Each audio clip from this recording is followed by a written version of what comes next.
আমরা প্রিভিয়াস ক্লাসে আমরা সিরিজ সম্পর্কে জেনেছিলাম।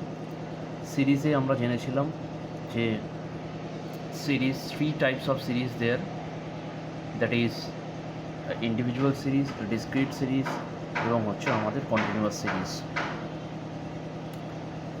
কন্টিনিউয়াস সিরিজের ওপর বেস করে আমাদের বেসিক্যালি আমরা স্ট্যাটিস্টিক্যাল মেজারমেন্টগুলো করে থাকি। আমরা প্রিভিয়াস ক্লাসে এটা আলোচনা করেছি। এবং ইন্ডিভিজুয়াল সিরিজ, যেখানে আমরা ক্লাসের তিনটে সিরিজের যদি আমরা রিক্যাপ করি, আমরা দেখতে পাই তাহলে হচ্ছে ইন্ডিভিজুয়াল সিরিজের ক্ষেত্রে আমরা কিন্তু ক্লাসের পারফরমেন্স স্পেসিফিকভাবে বুঝতে পারিনি। ডিসক্রিট সিরিজের ক্ষেত্রে আমরা ইন্ডিভিজুয়াল ভেরিয়েবলের এগেনস্টে কতগুলো ফ্রিকোয়েন্সি আছে সেইটাকে মেজারমেন্ট করতে পেরেছি এবং সেখান থেকে স্ট্যাটিস্টিক্যাল যে আমাদের মেজারমেন্টগুলো আছে সেগুলো করা পসিবল, আমরা বলেছি সেটা। এবং কন্টিনিউয়াস ফ্রিকোয়েন্সি, যেখানে আমরা দেখেছিলাম যে ইনক্লুসিভ সিরিজ এবং এক্সক্লুসিভ সিরিজ এবং ওপেন এন্ডেড ক্লাস কীভাবে তৈরি হয় এবং ক্লোজ এন্ডেড ক্লাস কীভাবে তৈরি হয়। তো অল অ্যাবাউট আমাদের প্রিভিয়াস ক্লাসে সেগুলো গেছে। তো আমরা যেটা এখন শুরু করতে চলেছি সেটা হচ্ছে central tendency. This is a very vital for the examination of CA Foundation and CMA Foundation, and also the various competitive exams and UGC NET. So আমরা সেন্ট্রাল টেন্ডেন্সির ওপরে বেসিক্যালি আমরা কনসেপ্ট বেসে এগোবো এবং সাথে আমরা চেষ্টা করব কিছু ভেরিয়াস নিউমেরিক্যাল সামস যেগুলো এক্সাম ওরিয়েন্টেড আছে আমরা সেগুলো সলভ করার।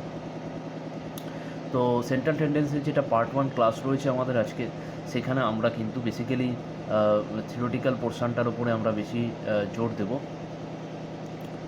তো সেন্ট্রাল টেন্ডেন্সি আমরা যদি দেখি, central tendency is of various types. Before going to that,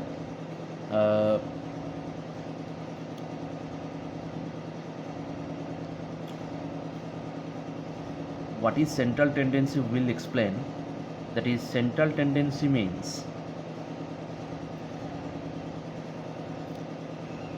it is the central value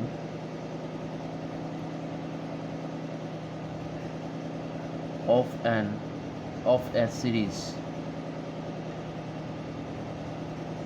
that is, it's another term is a representative value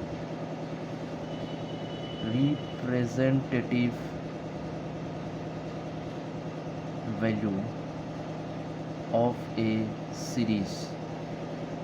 আমরা various types of series previous ক্লাসে পড়েছি।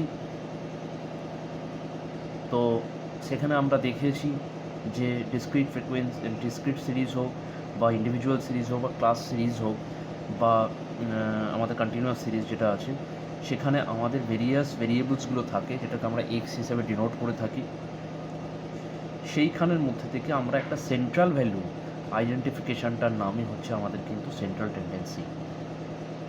This is the central value. That means it also can be said as a average value. It can also be said as average value. So central tendency is of three types,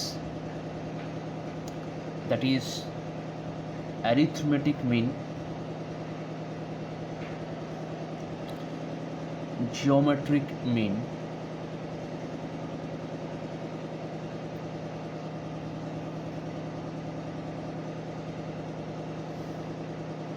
arithmetic mean. We rather say central tendency is mean, median and mode. And mean is also three types, that is arithmetic mean, geometric mean, and number 3 is harmonic mean. We will explain all the types of mean, that is AM, GM and HM. and another, there is also an average value or central value which is called as median, and central tendency আরেকটি part হলো আমাদের mode value. তো আমরা প্রত্যেকটা জিনিস analysis করব, কোনটাকে মিন বলা হয়, কোনটাকে মিডিয়ান বলা হয় এবং কোনটাকে মোড বলা হয়, এবং আমরা দেখব মিন, মিডিয়ান এবং মোডের মধ্যে কি রিলেশনশিপ আছে, সেই রিলেশনশিপটা সম্পর্কেও আমরা কিন্তু আলোচনা করব। আচ্ছা, তো বেসিক্যালি মিনকে আমরা বলতে পারি, basically mean is nothing but an average value. It's a average value of a series.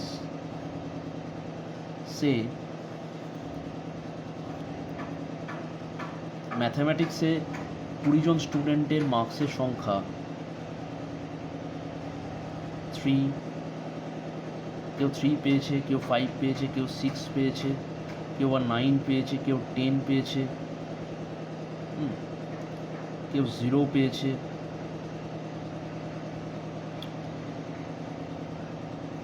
So and so. তাহলে এই যে নাম্বারগুলো প্রতিটা স্টুডেন্ট স্কোর করেছে, আর টোটাল নাম্বার অফ স্টুডেন্টস আমাদের হচ্ছে 20,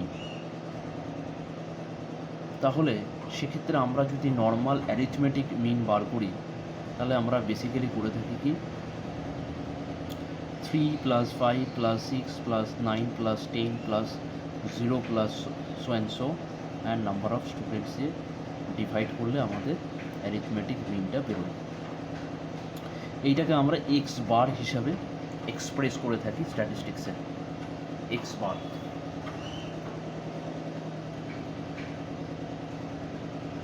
So all these are total of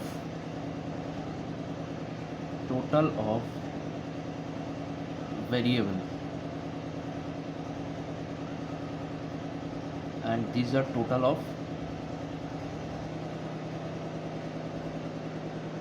students.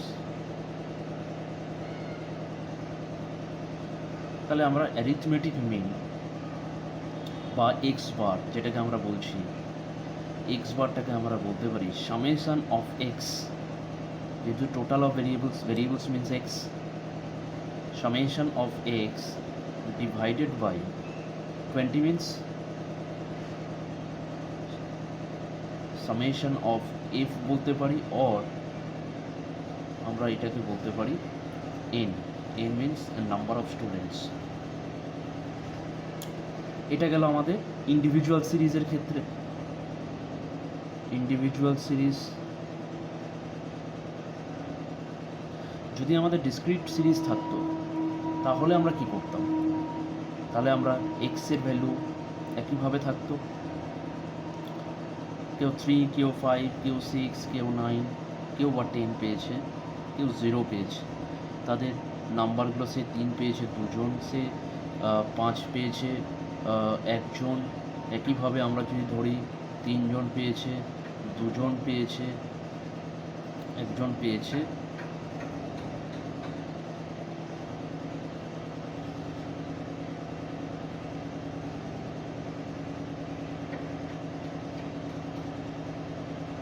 আর 0 পেয়েছে, সে আমরা ধরলাম 2 জন। তাহলে এরকমভাবে আমাদের আরও মার্কস আছে সে ধরে নিলাম। তাহলে এটাকে আমি সামেশন এফ যদি বলি, তাহলে 20 স্টুডেন্টস হবে ডেফিনেটলি, বিকজ আমাদের নাম্বার অফ স্টুডেন্টস যেটা আছে, আমি পুরো ফ্রিকোয়েন্সিটা এখানে শো করলাম না, কিন্তু আমাদের যে নাম্বার অফ স্টুডেন্টস আছে যেটা 20 আছে, আর আমাদের এক্স টোটালটাকে যদি আমরা অ্যাড করে দিই তাহলে আমরা পেয়ে যাব সামেশন অফ এক্স।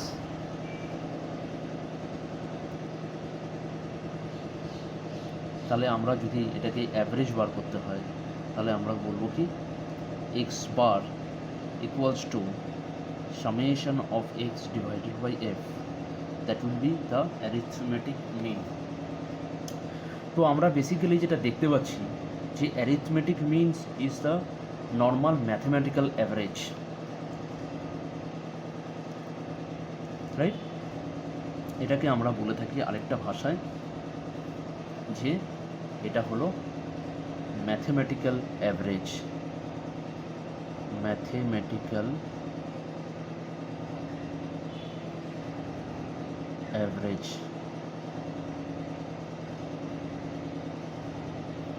এটাকে আমরা ম্যাথমেটিক্যাল অ্যাভারেজ হিসাবে বলে থাকি।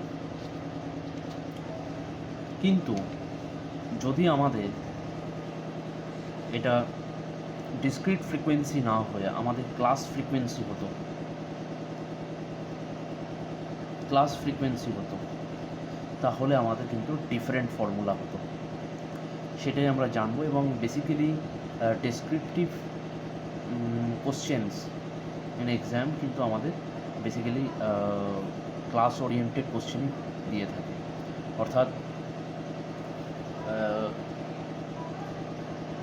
ডেসক্রিপটিভ বিকম হতে পারে বা এমকম হতে পারে, ভেরিয়াস টাইপ অফ যে একাডেমিক পরীক্ষা আছে সেখানে কিন্তু আমাদের ক্লাস ফ্রিকোয়েন্সি দিয়ে অঙ্ক ফেলতে পারে, অথবা আমাদের কিন্তু ক্লাস ফ্রিকোয়েন্সির ওপর বেস করে আমাদের কিন্তু কনসেপচুয়াল কোশ্চেন আসতেই পারে। তো ক্লাস ফ্রিকোয়েন্সি যদি হয় সেক্ষেত্রে আমাদের ফর্মুলা চেঞ্জেস হয়। অর্থাৎ সেক্ষেত্রে সিম্পল আমরা যেরকম অ্যারিথমেটিক মিনের ফর্মুলা দেখলাম, এর সাথে আমরা আরেক ধরনের ফর্মুলা ইউজ করে থাকি।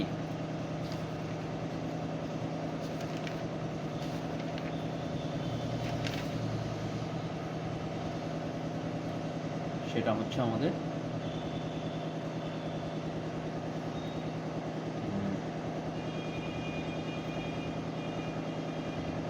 গ্রুপ ফ্রিকোয়েন্সির ক্ষেত্রে। In case of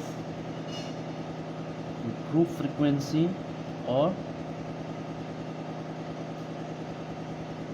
continuous series, whatever I say, আমরা যখন বার করব x বার তখন ফর্মুলাটা আগে আমরা লিখে নিই, তারপরে আমরা এক্সপ্লেন করছি বিষয়টা।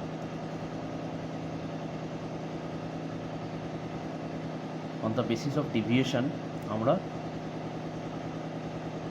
বার করব।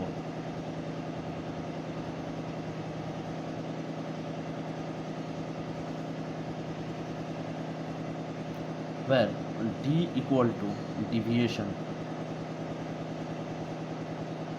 of each value of x from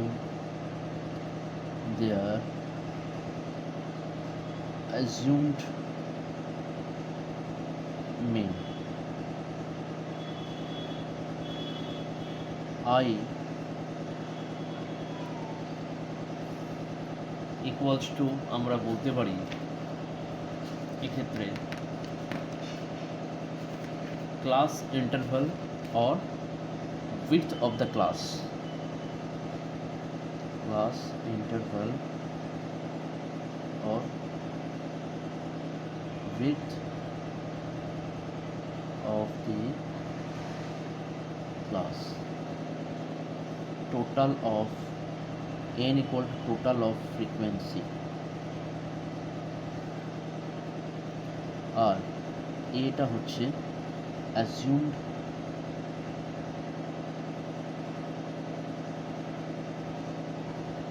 mean।